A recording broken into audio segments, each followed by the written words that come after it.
ஒரு சின்ன தகவல். ஸ்கூட்டி ஜஸ்ட்டு ஒன்ட்டனு. இதில் என்ன கம்ப்ளைண்ட்னாக்க, காலையில் எடுக்கும்போது அடைச்சி வண்டி ஓடுதுன்னு சொல்கிறாங்க. பவர் சப்ளை கிடைக்காத மாதிரி சொல்கிறாங்க. ஒரு சாதாரண சின்ன கம்ப்ளைண்ட்டாக கூட இருக்கலாம். எடுக்கவே இந்த வண்டி டக்குன்னு எதையும் பிரிக்க வேண்டாம். பொதுவாக எந்த வண்டிக்குமே எதையும் பிரிச்சுன வேணாம். இந்த பீஸு கரெக்டாக இருக்காம பாருங்கள். பீஸ் கரெக்டாக இருந்தால் பார்த்துட்டு பீஸை கலட்டி எல்லாம் இந்த பாருங்கள், அந்த எம்ஆர் ஷீட் இருக்குது பார்த்தீங்களா, இந்த எம்ஆர் ஷீட் வச்சு இந்த பீஸ் அந்த இடத்துல தேய்ச்சி விட்டு மாட்டி பார்க்கணும்.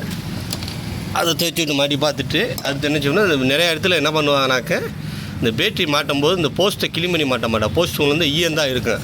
அந்த ஈயத்தை சுரண்டிட்டு மாட்டினா தான் பவர் சப்ளை சரியாக கிடைக்கும். அதனால் என்ன பண்ணுவாங்கன்னா, இது சுரண்டிட்டு 2 பக்கமும் எம்ஆர் ஷீட்டை போட்டு தேய்ச்சி விட்டு மாட்டணும். அதாவது இந்த போஸ்ட்டையும் தேய்க்கணும், பேட்ரி போஸ்ட்டையும் தேய்க்கணும், இந்த கிளிப்பையும் தேய்ச்சிட்டு மாட்டினா தான் உங்களுக்கு பவர் சப்ளை கரெக்டாக கிடைக்கும், இல்லை கிடைக்காது. அதனால் என்ன பண்ணுறீங்க, மாட்டமும் முக்கியமாக என்னென்னா கம்ப்ளைண்ட் அட்டன் பண்ணியிருக்கீங்க. இந்த மாதிரி முக்கியமாக பேட்டரி மாட்டும் போது இந்த போஸ்ட்டை கிளீன் பண்ணி மாட்டுங்க. அதுதான் உங்களுக்கு சரியாக வரும். நம்ம நான் சொன்ன மாதிரி செஞ்சு பாருங்கள். ஆமாம், இன்னொரு விஷயம் என்னன்னாக்க, இந்த ஒரு சில இடத்துல என்னது, இந்த சோக்கு வயர் இருக்கா, இது ஆட்டோமேட்டிக்காக ஆன் ஆகிக்கணும். ஆன் ஆகிட்டனாலே உங்களுக்கு வண்டி ரேஸாக ஓடும், அடைச்சி ஓடும். அதுவும் கம்ப்ளைண்ட் வரும். அதனால் இந்த இதில் சோக்கு வயர் கழட்டி தான் விட்டுருக்கேன் பாருங்கள். பெட்ரோல் அதிகமாக சாப்பிடும். ஆமாம், இந்த சோக்கு வயர் சோக்கு ஆட்டோமேட்டிக்காக ஆன் ஆகிட்டான். இதை சும்மா நீங்கள் கழட்டி மாட்டுற டைப்பு தான் இது. யார் வேணால் கழட்டலாம், யார் வேணால் மாட்டலாம். இந்த கழட்டி ஏற்கனவே விட்டுருக்கா, அந்த வயர் இருந்தால் இருப்பாங்க. சோக்கு வயர் சோக்கு தனியாக இருக்கா.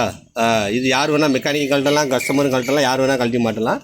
உங்களுக்கு ஏதாவது கம்ப்ளைண்ட் வித்தியாசமாக இருந்துச்சுன்னா இந்த மாதிரி வயர்னா கழட்டி விட்டுருங்க. இது வந்து திருப்பி மாற்றணும் அவசியம் இல்லை. சோக்கு வயர் தேவைப்பட்டால் மாட்டிக்குங்க. நாங்களே நிறையா வண்டி கழட்டி தான் விடுவோம். என்ன காரணம்னாக்க, பெட்ரோலை சாப்பிடுதுன்னு சொல்லுவாங்க. பெட்ரோல் சாப்பிடும்போது இது வந்து எலக்ட்ரானிக் கார்பரேட்ரு.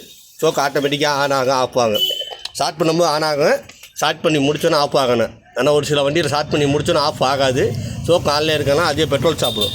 அதனால் இந்த சோக்கை வந்து ஆஃப் பண்ணி விட்டு வயரை உருவி விட்டுருங்க. உங்களுக்கு பெட்ரோல் அதிகமாக சாப்பிட்டுச்சுன்னா.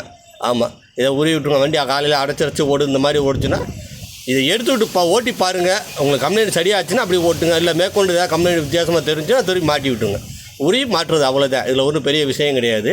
அதுமாதிரி பேட்ரி வயரை நான் சொன்ன மாதிரி கிளீன் பண்ணி மாட்டுங்க. 2 கிளீன் பண்ணி மாட்டுங்க. ஆமாம், அதுமாதிரி இந்த பீஸையும் எம்ஆர் ஷீட்டை போட்டு தேய்ச்சி விட்டு மாட்டி பாருங்கள். இதுதான் சின்ன கம்ப்ளைண்ட்டு. இதை நீங்கள் சரி பண்ணிவிட்டு இதுக்கு மேலே கம்ப்ளைண்ட் ஆச்சுன்னா மேற்கொண்டு எதையும் நீங்கள் பிடிச்சி பாருங்கள்.